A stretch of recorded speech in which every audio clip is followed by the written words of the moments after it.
Good morning, Dan and Amy. And we talked to Randy Barnett, a Georgetown law professor, friend of the show, yesterday. And we talked a little bit about just campus culture, what's happening on college campuses, particularly in the wake of the story that bubbled to the surface last week, Evergreen State University, which produced Matt Groening. Oh, yeah. Simpsons Creator. founder. Yeah. I I'll make an episode about it, don't you think? I don't think you'll ever. There's unlikely that university appears unlikely to ever produce somebody that's employed again. But this is after the day of absence, which was no white people. Day without white people on campus. And what they were asking for professors and students just not to show up on campus for this one day. White, yeah. Wait. What white people? No white no people. white people. And this was not necessarily received well by everybody because, some people don't think that we should go back to Jim Crow era segregation, de facto, as well as obviously de jure. Brett Weinstein is one of them. He's a biology professor at Evergreen State University, whose termination has been called for because he didn't think it was a good idea. That was his offense. And he has an op-ed in the Wall Street Journal. The campus mob came for me, and you, professor, could be next. Weinstein saying on with Tucker Carlson that he is a progressive. And what's happened to him, now all of a sudden it's visited to his classroom, it's visited to his career, and it's suddenly taken hold what's happening on college campuses. Saying the other day on Carlson's show, it's very disturbing to me what it says about the modern left. Isn't it, though? And that's why when Randy Barnett said this, there's still hundreds, thousands of universities where this kind of stuff isn't happening. They're not in the news. I'll tell you, I love Randy, but I don't think so. No? And I pushed back on him a little bit when we talked about it. I mean, UCLA, and he distinguished professional schools like law schools or business schools from undergrad. Okay, fine. They're not always co-located and so forth. Sure. There's UCLA. Keith Fink, a lawyer who has taught classes on free speech, contemporary issues, entertainment law, other subjects at UCLA for 10 years, has been dismissed. He and student supporters say he was dismissed because administrators disagree with his views and practices, such as holding seminars on students' rights, interviews he gave on Fox News about UCLA blocking students from taking his free speech course, and so on and so forth. So he was relieved of his adjunct professorship at the university. We see this at Davidson. We see this at Evergreen State. Over the course of the last year, we must have reported on incidents like this. They always haven't risen to violence or the threat of violence has happened at Berkeley and is now happening at Evergreen State. Or has that happened at Middlebury where that professor was assaulted? Right. But there's been an increase in those instances, and we must have covered what? We must have talked about 500 different colleges and universities. I used to keep a list, and then the list got too long. I mean, literally, Really? we're trying to find a college that Peyton and Eli, your two sons, can attend, where they'll actually be educated, and won't And be not subject be brainwashed. and won't be subject to all this nonsense, right? And I mean, who would that list is very manageable. Considering how much you spend in 1 year for college, and then the books and housing, who would send their kids to any of those schools that we've talked about? I mean, really, and even your alma mater, Northwestern. No, Really? If That is just a colossal waste of money. I can't recommend it to Peyton and Eli. I don't recommend it to anybody. Well, you're paying for their college education. Yeah, That's well, when you exactly. signed that contract. Remember, you're going to help me out. And so now the converse is you do have some voices speaking out, some that are much further ahead of the learning curve than Brett Weinstein, who's just speaking out now because he's been assaulted, professionally, because his livelihood has been threatened because he no longer enjoys the safe space that he had because he wasn't left enough, was he? But Jordan Peterson is one individual who's been speaking out for a couple of years now in Canada. He's a former professor of psychology at Harvard. He's a current professor of psychology at Toronto University. We played some of what he had to say at this recent talk he gave at Harvard yesterday. But just in terms of students, conceiving students and putting them in their proper place, which administrators don't want to do either, and that's part of the problem. Jordan Peterson has no problem doing it. First of all, if you're 19 or 20 or 21, you don't bloody well know anything. You haven't done anything. You don't know anything about history. You haven't read anything. You haven't supported yourself for any length of time. You've been entirely dependent on your state and on your family for the brief few years of your existence, and the idea that you have enough wisdom to determine how society should be reconstructed when you're sitting in the absolute lap of luxury protected by processes that you don't understand is absolutely, I mean, it's... Okay, so that's a bad, let's call that a bad idea, sure, shall we? and then the idea that what you should do to change the world is to find people who you disagree with and shake paper on sticks at them and call them names is also, and it's a, and that you do that before you go out for, here, I'll tell you how serious the activists are. This is something that's just unbelievably comical as far as I'm concerned. So some of you may know that I participated in a debate on free speech, so-called debate at free speech that the University of Toronto hosted. It turned into a forum and whatever that is, but it's certainly not a debate. But one of the things I did when I was talking to the university administration was to suggest how they might deal with the possibility of protesters. So I said, well, that's easy. I know how you can have absolutely zero protesters. Have it in the morning. They won't get out of bed in the time. Yeah, that's true. So we had it at 9 o'clock in the morning, and there was one MPP, a member of parliament, who showed up to hand out some pamphlets, not a single protester. So it's like if you want a controversial speaker on campus, just have it at 7 in the morning. You won't get a protester within 50 yards of it because they'll still be sleeping off last night's pot and alcohol-induced hangover. Oh my gosh. Hello. Another scholar on the topic who joins us now is Peter Wood. He's president of the National Association of Scholars. Peter, thanks for joining us again. Appreciate it. Good morning, Dan and Amy. Good morning. And he's up early, Dan. Yes, he's fine. yes, right. Yes, you can't the early worm for Peter Wood. But here's the thing.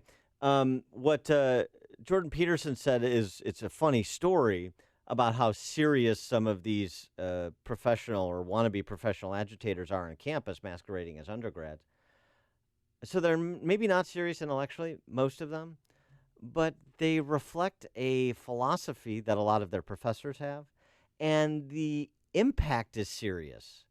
When we're seeing it all over college campuses, even if these are not serious people, even if they're just Philistines, the impact that they have is very serious, and they have aid and comfort from professors as well as administrators in doing things like we're seeing at Evergreen State, where they've literally taken over the university with the help of the university president there.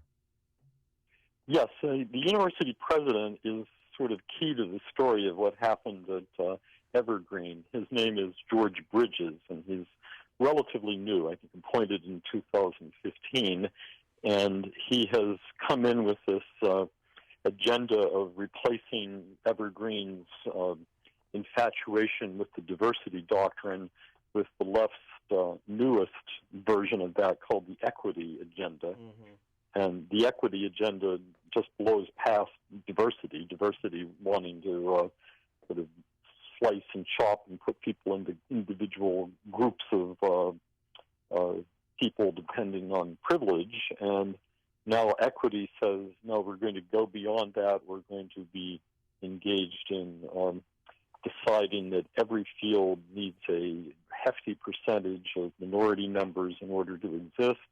And it was on the basis of this equity agenda that Evergreen flipped from having its day of absence in which the black students left campus to a day of absence in which the black students stayed on campus, but the whites had to leave.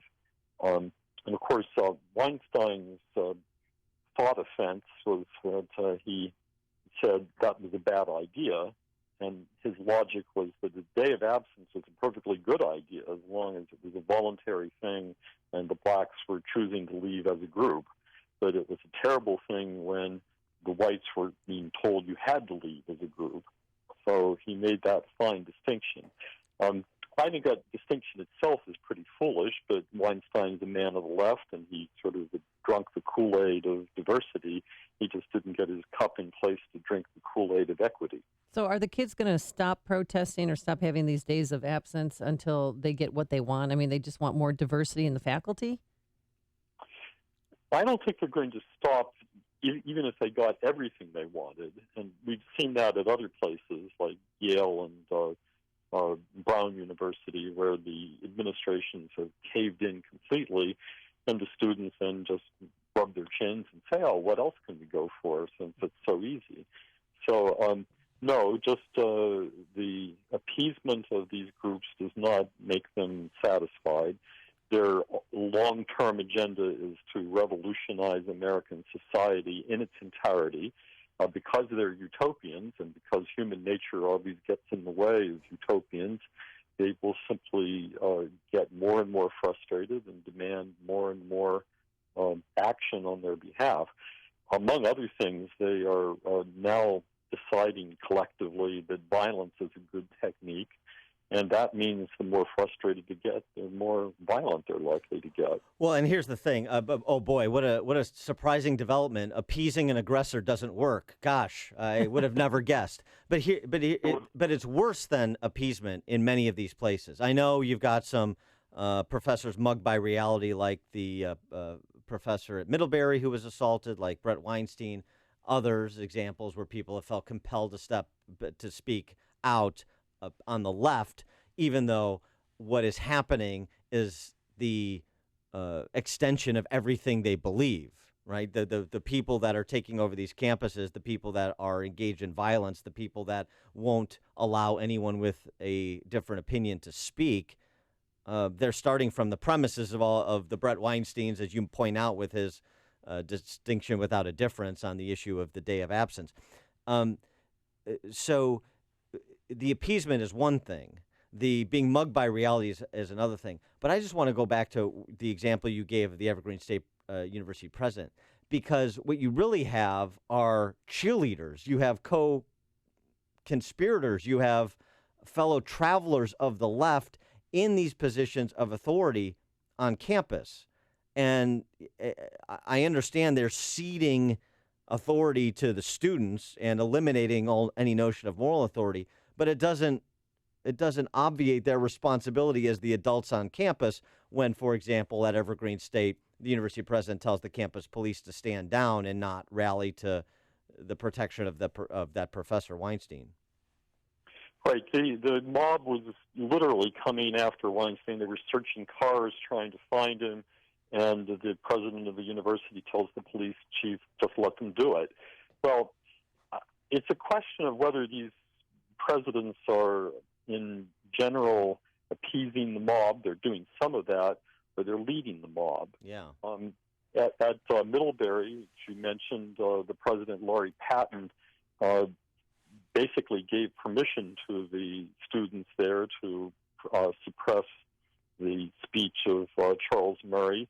And then afterwards, when things hit the national headlines, she said there'd be a thorough investigation and the students would be held to account. The result of that was that she gave some wrist slaps to a handful of students and let them go. So there's more there than simply appeasement. I think what's going on is that these college presidents have usually come to power. They've been selected by committees dominated by radical professors, and oftentimes there's students on these search committees too. The boards of trustees that genuinely have the power to appoint the presidents have delegated that power down into the ranks of the diversiphiles and the diversicrats, and what's happened is that these college presidents owe their careers to being as radical as they can be. That's certainly not true of all the 3,100 college presidents in the country, but it's true of a great many of them. If you listen to what they actually say, although they sometimes modify their language to not alarm the parents, but when they're talking to the faculty and they're talking to the students, they're all in. When Trump was elected, there were these petitions going around declaring our election as null and void. Who was signing that? Well, dozens of college presidents were.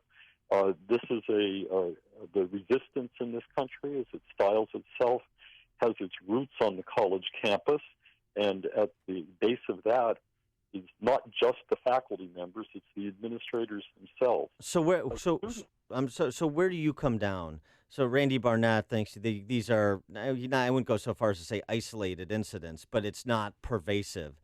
It seems to me that it's not all 3,000 universities as you just mentioned, but it seems to me it is pervasive culturally as well as at individual institutions. And Jordan Peterson, I mean, again, a scholar and academic, suggested in that Harvard talk, send your boys to trade schools. At least they'll learn something, which is a terrible thing for an intellectual like him to feel. Right. Well, sending your boys to trade school is probably not a bad idea these days, in that if they're on campus right now, they're subject to these terrible Title IX interpretations that the last administration put in place. But as to the question of do I agree with Jordan Peterson, I do. I think it's pervasive within, say, the top tier and the tier below that in higher education. You have a very hard time finding a selective liberal arts college or a major university that hasn't bought into this. When you get down to Bible colleges and the community colleges and the places that are just struggling to get by, you'll have a handful of professors doing this, but the administrations are terrified of going out of business and they wouldn't go near it.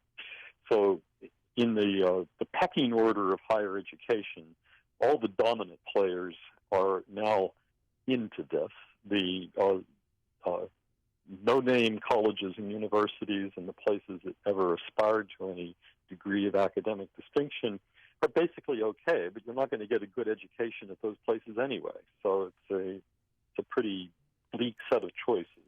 Well, and what you said, too, about equity teams, we know that is redounding down to high school and even grade schools, too. So you think, that my kids are out of college or my kids aren't yet in college and I'm just worried about grade school and high school. Well, you better be worried about the same dynamics that we're talking about are happening on college campuses.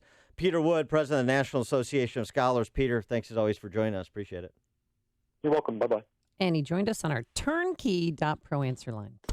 Listen to Dan and Amy on your smartphone. Download the AM 560 mobile app today at 560theanswer.com/mobile.